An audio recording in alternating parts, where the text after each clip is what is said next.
j'ai commencé à recevoir des menaces de mort de certaines personnalités de la République.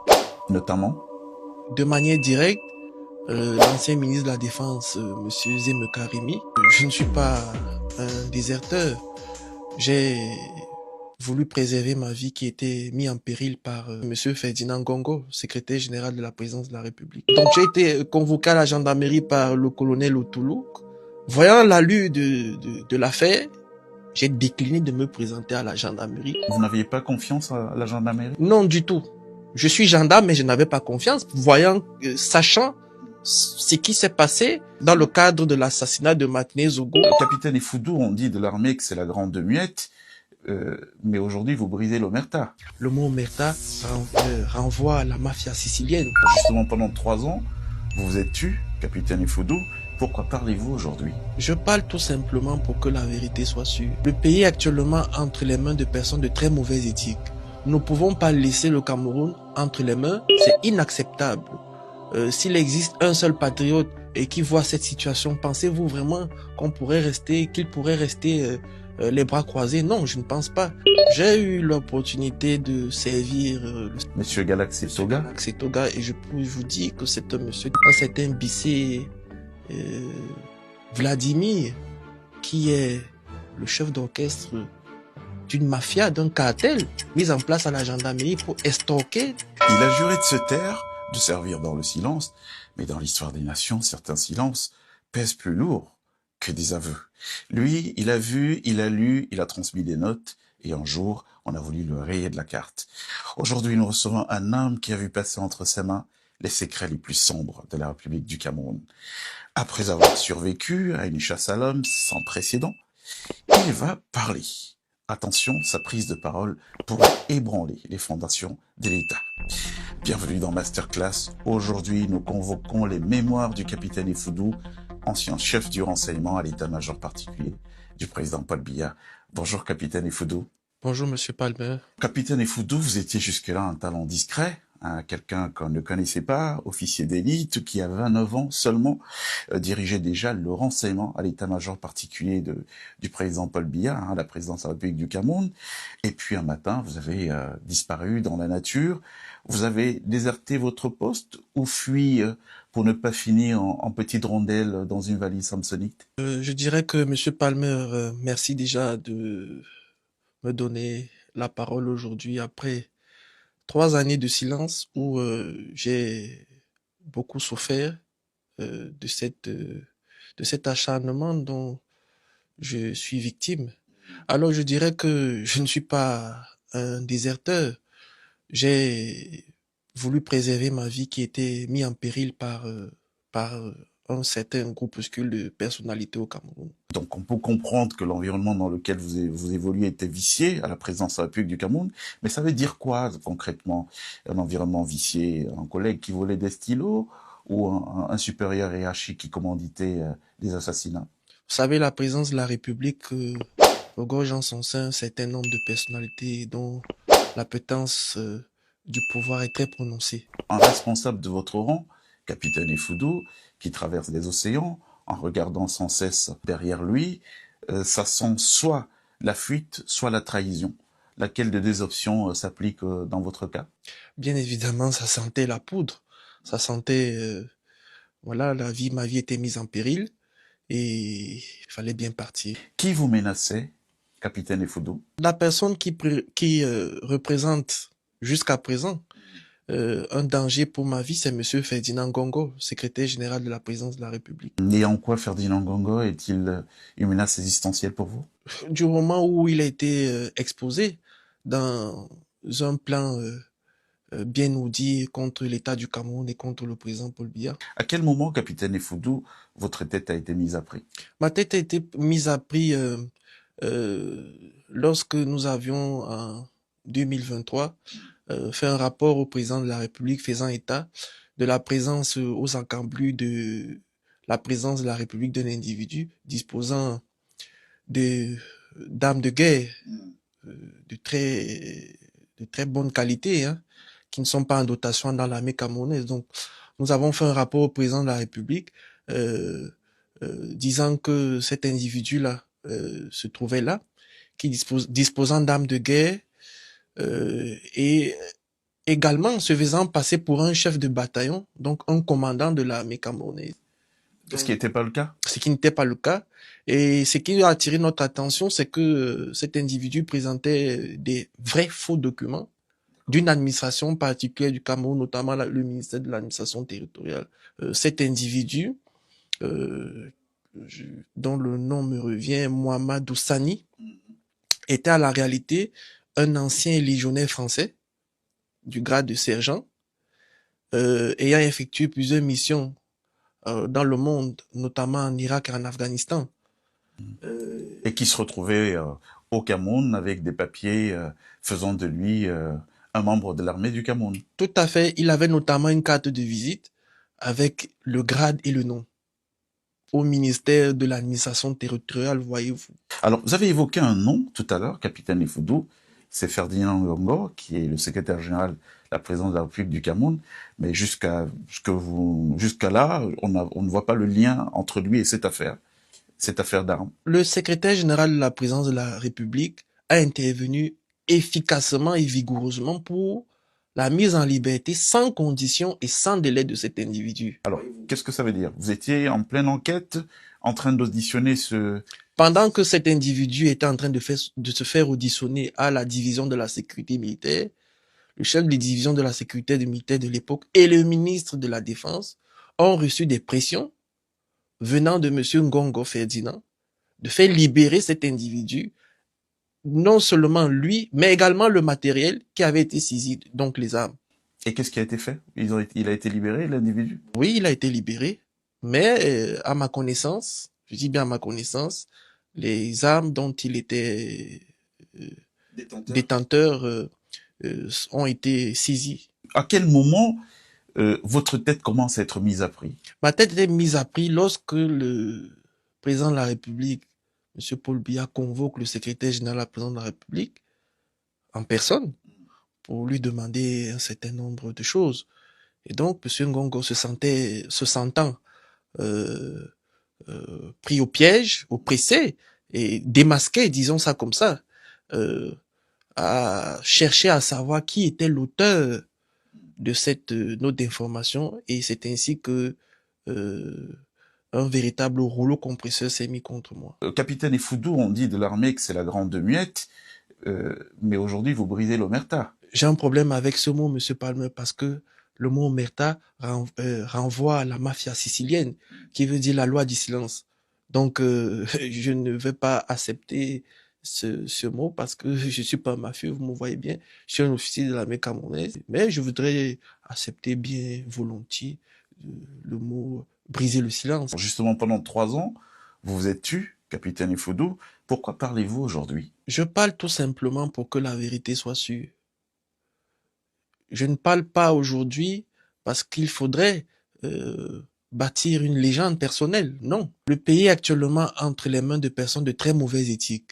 Nous ne pouvons pas laisser le Cameroun entre les mains de personnes qui passent le temps à opprimer les Camerounais, à briser des carrières, à briser des vies, autant qu'ils le veulent. Non.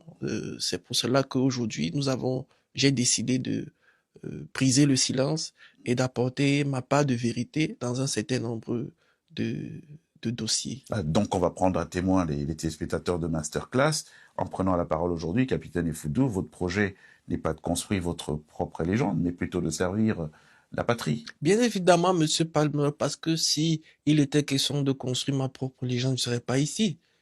J'aurais fait comme les autres. C'est-à-dire j'aurais fait des rapports biaisés. Je n'aurais jamais eu de problème. J'aurais passé le temps à mentir au chef de l'État sur un certain nombre de choses. J'aurais passé le temps à mentir à ma hiérarchie. Vous voyez, le pays va à volo. Vous voyez le niveau de décrépitude de l'État du Cameroun. C'est inacceptable.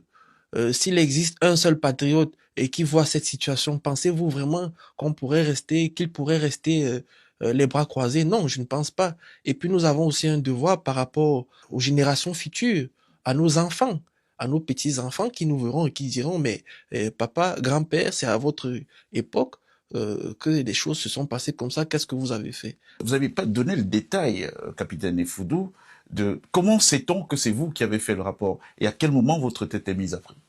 Lorsque cette réunion a eu lieu, une réunion liée à cette affaire au Palais d'Unité regroupant l'ensemble des responsables de sécurité du Cameroun, Monsieur Ferdinand Gongo s'est plutôt évertué à savoir qui était l'auteur de cette note.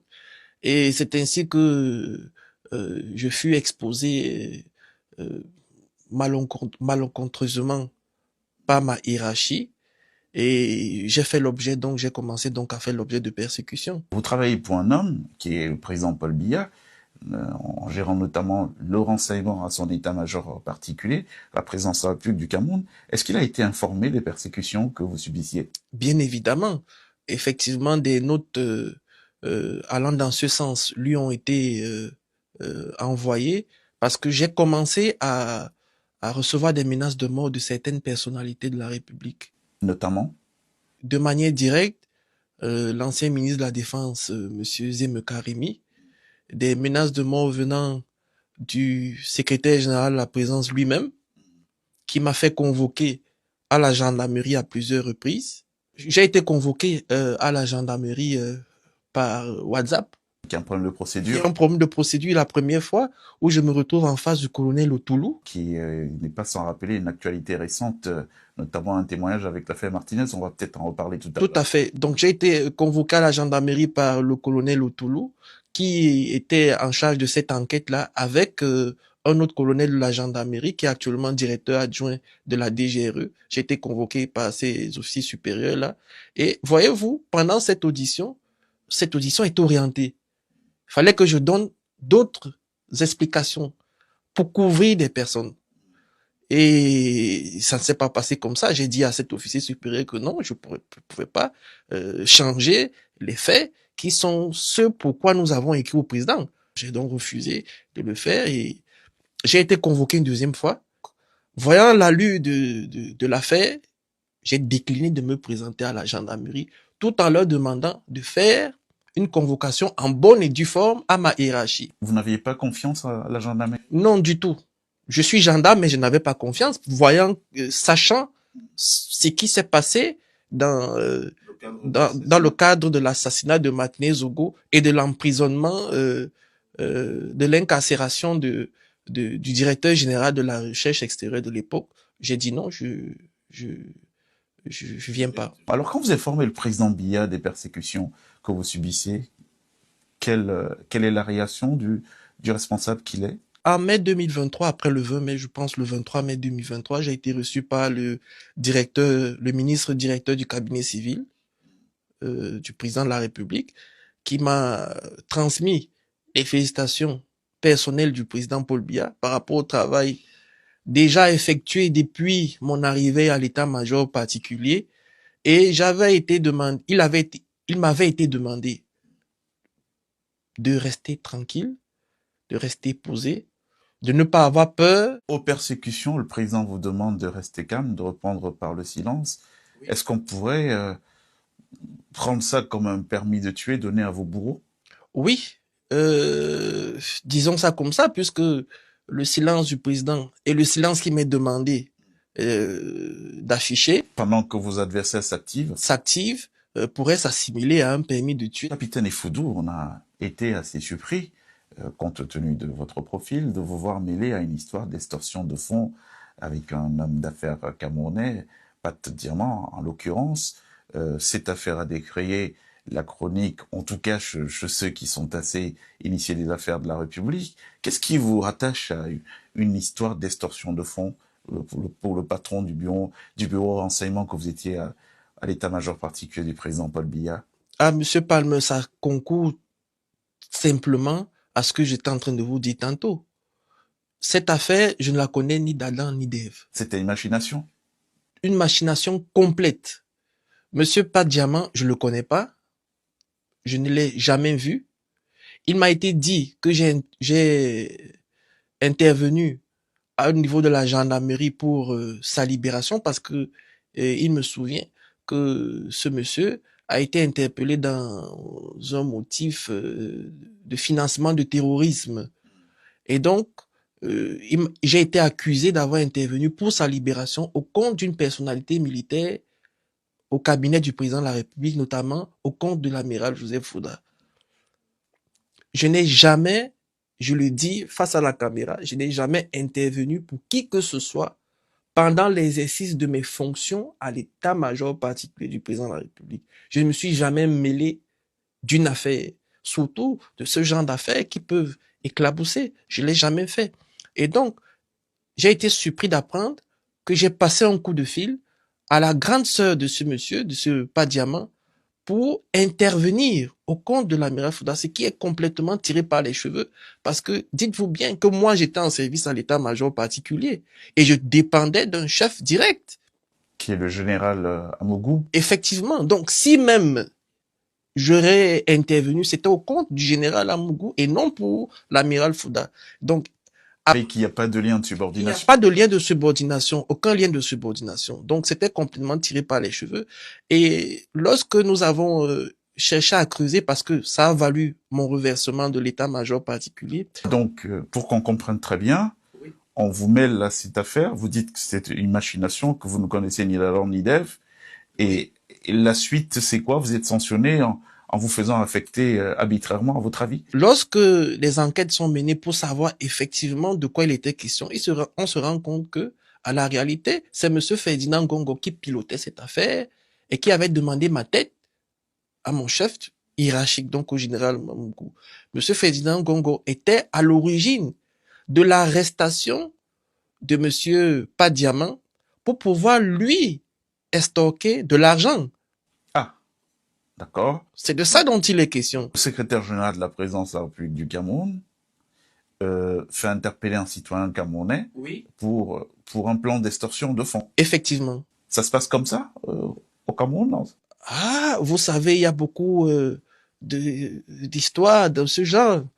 Mais pour ne rien nous cacher, puisque vous étiez quand même au cœur du sujet, vous n'êtes pas n'importe qui, capitaine Effoudou, vous gériez le renseignement pour le président de la République, Paul Biya, et donc à ce poste d'observation, vous avez dû voir des choses. Qu'est-ce qui se passe réellement au Cameroun? Souvenez-vous de l'affaire Mbapou. Vous voyez bien que ça implique également un collaborateur du chef de l'État. Et ils ne sont pas seuls, il y a des choses comme ça qui se passent, des individus qui sont injustement incarcérés, interpellés, incarcérés, pour des motifs farfelus, juste pour leur stocker de l'argent ou faire des pressions quelconques. Effectivement, ça se passe. D'accord. Donc on essaie de vous mêler à l'histoire Pas de Diamant. Oui. Vous êtes innocenté ou pas? Le ministre directeur du cabinet civil cherche à s'enquérir de la situation, de ce qui m'est revenu. Il lui a été dit de la part du secrétaire d'État à la Défense en charge de la gendarmerie que je n'ai jamais intervenu à la gendarmerie pour cette affaire. Donc ils sont pas tous ripoux à la gendarmerie alors, puisque tout à l'heure c'est des collègues qui étaient en intelligence avec le secrétaire général, et là vous êtes innocenté. La gendarmerie est tristement célèbre aujourd'hui. La gendarmerie est assimilée à un centre de torture. Ce n'est pas la faute forcément de celui qui est en charge de la gendarmerie, notamment du secrétaire d'État, mais de quelques collaborateurs ripoux. Mais sa responsabilité a souvent été indexée par la clameur populaire en tant que responsable. Vous le connaissez bien. Qu'est-ce que vous pouvez nous en dire? J'ai eu l'opportunité de servir le secrétaire d'État à la gendarmerie de manière personnelle. Monsieur Galaxy Toga. Galaxy Toga, et je peux vous dire que c'est un monsieur très brillant. Malheureusement, vous savez, les gens brillants sont souvent entourés de ripoux. Je vais faire allusion, par exemple, à certains officiers au sein de la gendarmerie, proches de lui. Vous voyez mon regard. Ah non, moi je vois rien du tout. Je suis pas gendarme. Un certain chef d'escadron qui est à son secrétariat particulier, j'oublie un peu son nom, un certain Bissé Vladimir, qui est le chef d'orchestre d'une mafia, d'un cartel mis en place à la gendarmerie pour estorquer des citoyens, estorquer même des gendarmes qui peinent même à subvenir à leurs besoins. Des gens qui sont au service de la République, mais qui se font extorquer par leur chef, vous voyez. Mais on a vu pas mal, vous en parlez, capitaine Effoudou, permettez-moi de saisir la balle au bon, On a vu sur les réseaux sociaux beaucoup de plaintes en anonyme, anonymes de gendarmes, de membres des forces de défense camerounaises se plaignant de traitements arbitraires, de maltraitance dans l'exercice de leur fonction. Si vous faites ce constat aujourd'hui, nous l'avons fait des années avant pour dire qu'il y a un problème. Si vous voyez des militaires se plaindre dans les réseaux sociaux, ça veut dire tout simplement qu'ils ne font plus confiance aux structures dédiées à la protection de leur morale. Parce que l'armée, en son sein, a une structure, par exemple, la division de la sécurité militaire, qui est en charge du moral des militaires. Et même les unités dans lesquelles ils servent ont des structures en charge de leur morale. Donc, si vous voyez que les militaires arrivent à se plaindre dans les réseaux sociaux, c'est dire qu'il y a un problème. Le problème est au sein de l'armée, où je vous ai dit qu'aujourd'hui, l'armée a en son sein des véritables cartels où il faut payer de l'argent pour être nommé, faut payer de l'argent pour être promu. Par exemple, nous entendons qu'à la gendarmerie, pour avoir un poste, les gendarmes doivent débourser 300 000, 500 000, 1 million. Les pelotons routiers, par exemple, ils en souffrent. Des gens qui vraiment peinent à joindre les deux bouts. Et dites-vous bien que cette situation, même des officiers généraux s'en offusquent dans le silence. Voyez-vous, on n'est pas très loin du point de rupture, monsieur. Donc il n'y a pas un unanimisme dans cette criminalité. C'est le fait C'est le fait de certains individus, notamment cet officier dont je vous ai donné le nom, et d'autres qui sont en charge des enquêtes toujours à la gendarmerie, qui sont des véritables chefs de cartel de drogue. Ah bon? Oui, vous savez qu'il y a... Vous faites référence à qui, par exemple? Je fais référence à un certain colonel Bialo. Vous savez, j'ai une anecdote à ce sujet.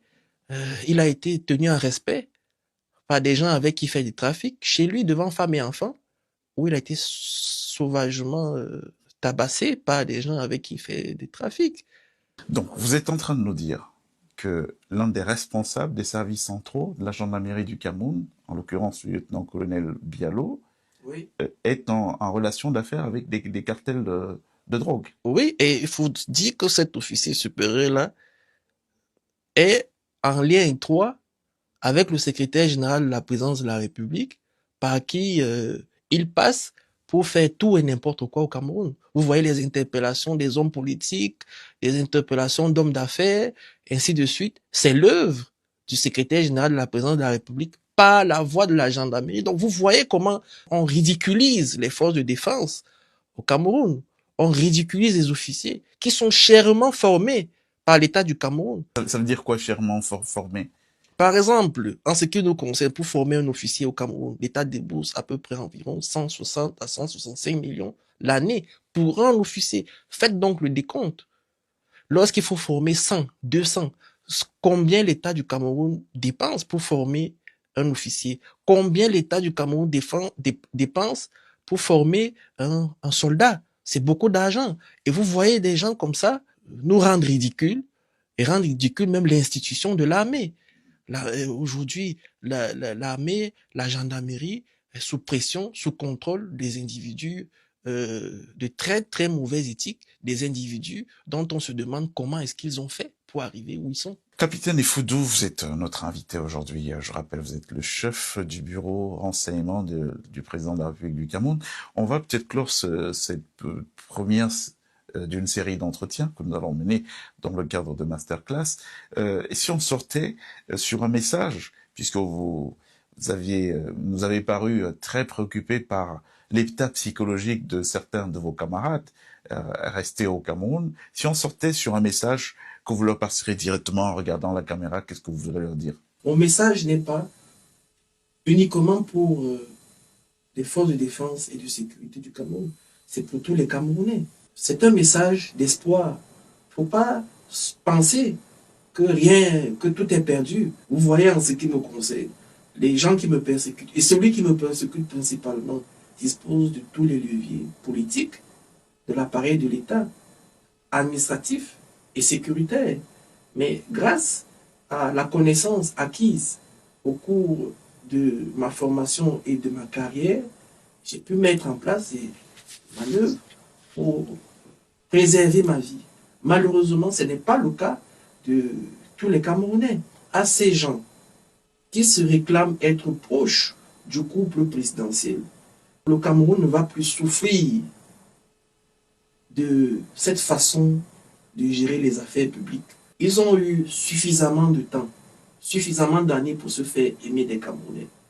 Ils ont eu suffisamment de possibilités d'aider le peuple camerounais, mais ils ne l'ont pas fait. Vous savez, l'amour, c'est un sentiment spontané qui naît, qui se consolide et qui s'entretient.